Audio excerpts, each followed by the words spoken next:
And from the skies to the seas, and the Kenya Ferry Services is tonight on the spot over what the auditor-general says is a failure to account for about 5.4 billion shillings. A report tabled in Parliament by the Office of the Auditor-General says the agency failed to follow procurement laws, collect debts and reorganize its earnings and spendings, leading to the losses. NTV's Silas Apollo with the details of that report.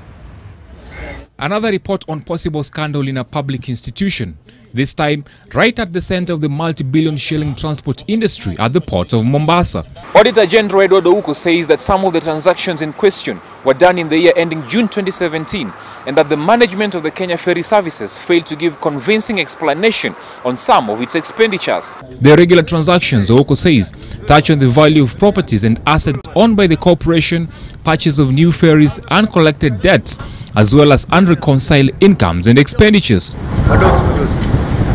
For instance, an audit of the properties showed that while the ferry services owned assets valued at about 2.1 billion shillings, it was yet to evaluate the said assets, making it hard to ascertain the real value of the said properties. More surprising though is the award of a 1.8 billion shillings tender for the purchase of two ferries, which the auditor says were done irregularly.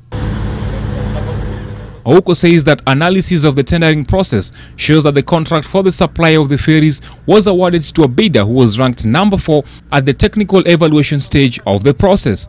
In addition, due process was not followed in making of payment as required by the law.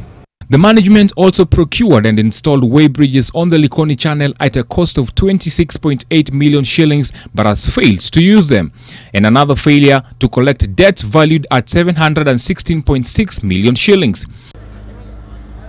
But the Ferry Services Managing Director defended the organization, saying most of the concerns raised by Ouko had been addressed. The only thing that needs to be done is to value these assets so that we give them a value.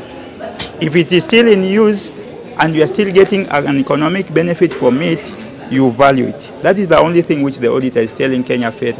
Kindly value this bill so that you don't carry them at a zero position. Silas Apollo, NTV.